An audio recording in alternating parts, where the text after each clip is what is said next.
Hey everyone, Dotco here. The highly anticipated update has just dropped and Yama is finally here. My goal for this boss is to fully greenlog it, complete all the combat achievements and unlock the new Radiant Oathplate kit. Yama launches with 11 new collection log slots, and if I manage to complete all of them without getting any extra, I'll hit exactly 1.2k total for the Dragon tier, but more on that later on. Right from day one, my friend Luboshek and I jumped right into the fight and we came up with a pretty smooth method for phase 3, which worked well early on until we found more efficient strategies later on, as you'll see in the upcoming clips. And man, day 1 was generous. At just 5kc we landed 2 new collection locks, the Dozier, which gave us the dead charge upgrade, and on top of that, Luboshek pulled the Oathplate legs. They were going for 600 mil at the time, so I walked away with a juicy 300 mil split.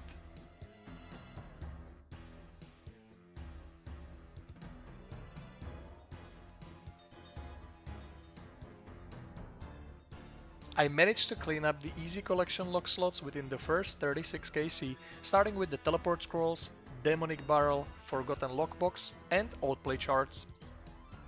Then something unexpected happened. Luboshek pulled the pet. The animation and the way you receive it is completely different from other pets, but honestly I think it's really cool. Day 1 wrapped up with me getting the Oathplate chest on our final trip. It was going for around 250 mil at the time, so the price had already dropped quite a bit compared to when we got the legs earlier. I'm not sure if you noticed, but the jingle for the Oathplate chest was also different from the one we are used to, and I really like the subtle change. There's something special about this dozier. After opening it, I got the contract of Oathplate acquisition. The price was pretty low at the time, so we decided to hold on to it and wait for the market to go up once people start clearing their contracts. A little Iron Man moment I've always craved as a main, making my own potions. The reagent pouch really comes in clutch here. Here is Luboshek getting his second Oathplate piece, which means my time with him as a duo partner is limited. He's planning to smith his third and final piece from shards, so I'll be on the lookout for a new duo very soon.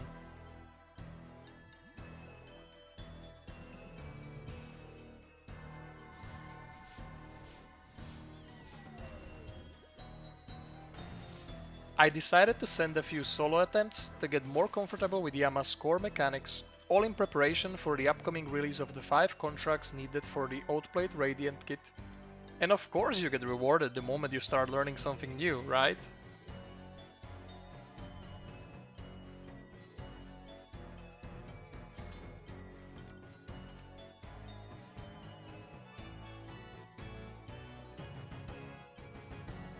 After reuniting with Sizeby, my very good friend and old duo partner from Royal Titans, I pulled the Yama pet drop. Oh no! It's Friday, and that means contract time. If you watched my first video on this channel, you'll know I was one of the first players in the game to complete the Radiant Oathplate kit, finishing it in just 3 days after release. The contracts were both challenging and a lot of fun, though there were a few day 1 oversights where some of them were literally impossible to complete.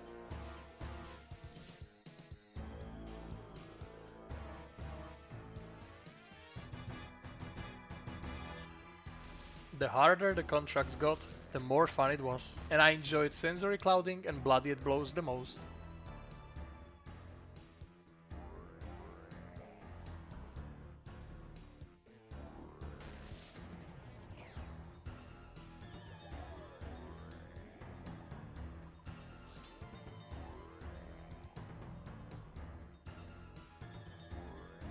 There has been a lot of debate about the look of the new armor, but personally I really like it, and the Radiant version looks even better. At the time I made it, it required 10k Aether runes per piece, but that was later nerfed to just needing 2.5k.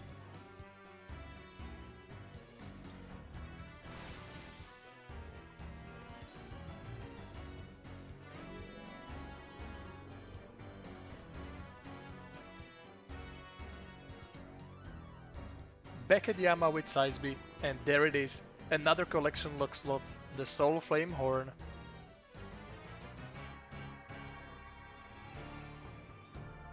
It's the update day and we received the new combat achievements. After knocking those out, the only thing left between us and our goal from the start of this video is the Oathplate helm. Alongside Yama came the Diabolical Worms, which introduced a new best AFK method for Heron, perfect for when I needed some downtime from Yama. It's actually profitable too. I managed to buy all my worms for around 600 GP each. The only downside with Anglerfish is that the fishing spot has a random chance to switch immediately after it respawns, which can get a bit annoying.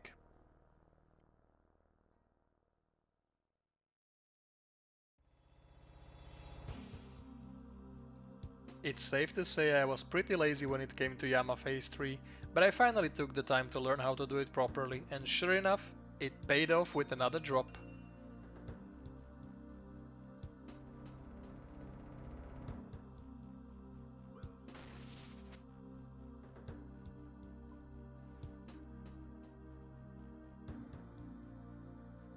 I wanted to try farming Bloody Blows, since you get the contract back after a successful clear, and it's a pretty quick run. But the chance to fail was just too high to make it worthwhile, so I decided to scrap the method and return to duo and solo fly strategies instead.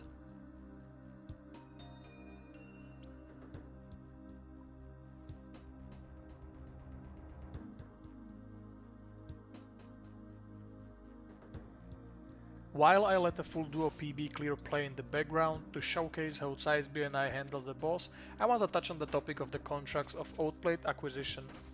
At this point, more and more people had started clearing them, and new strategies were emerging that not only made the process profitable, but also gave you a real shot at finishing the collection log quickly if you were willing to put in the time. I knew this was the most efficient route to complete the log, but since I have no real desire to farm GP, it just didn't make sense for me to go through all that effort for a single contract just to get the helm and greenlog the boss, but also lose a lot of money on the way. Instead, I decided to keep farming the boss the regular way and just let the drop come naturally. I also invested heavily into contracts, hoping their price would go up, but that didn't pan out. Thankfully, I had invested early into Tormented Synapses before Yama's release, and the profit from those evened things out. For anyone wondering, I'm running a slightly different pattern than Sizeby because I was the guest in that instance and not the host, and the direction of the bomb attack is based on who's hosting the fight.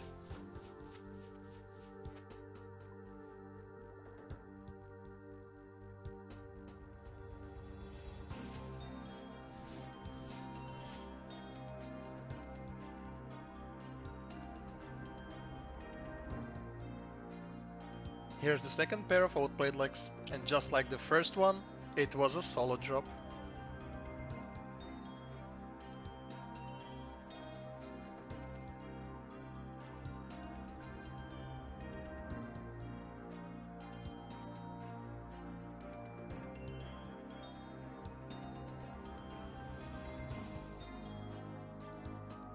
The next solo drop on the menu was a duplicate Soulflame Horn. Now let's see how much longer it takes to grab that final piece of the puzzle. My solo PB was 4 minutes, and I wanted to show you a sped up version of how that run looks. Normally I don't use ults, but in this case having one was really helpful and required minimal input. All you need on the ult is a Soulflame Horn and an Elder Maul. After using the specs, the ult can simply die to the boss, freeing you up to focus entirely on burning Claw's specs. Since the ult doesn't deal much damage overall, your personal chance at a unique stays nearly the same as in a true solo, but the average kill time drops significantly since you're no longer relying on RNG to lower the boss's defense, it's just straight DPS.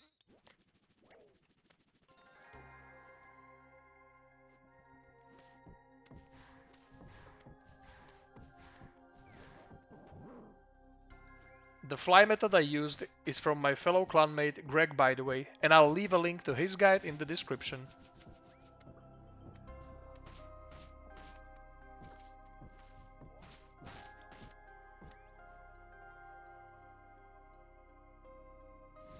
Now for a slightly sad part of the video. I was really hoping my 1.2k collection log slot would be the greenlog of Yama, but I needed a bit of a break, and we had just gotten the long-awaited Summer Sweep Up Part 1 update. After checking my vestige rolls at Vardorvis, where I only had one vestige so far, I decided to shift gears and go for some of the newly added logs from the Deranged Archaeologist and Tombs of a Maskut.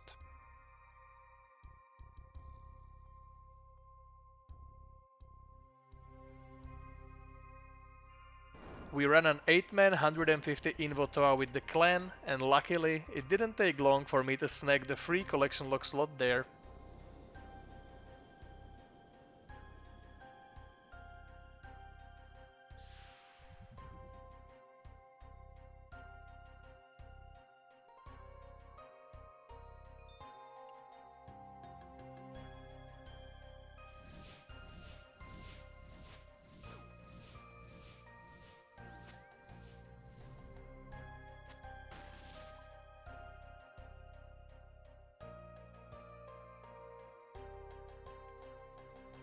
That's it, I finally got the helm, and with it, the greenlog for Yama is complete.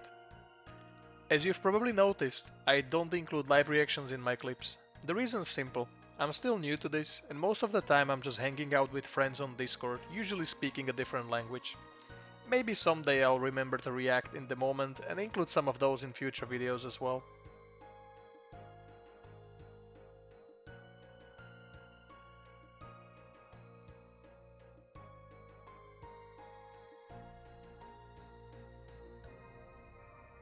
And don't worry, I didn't forget to include the best part, deleting the Yama bank tags. I hope you enjoyed watching this video as much as I enjoyed making it. If you did, please don't forget to like, comment and subscribe. Until the next collection log, see ya!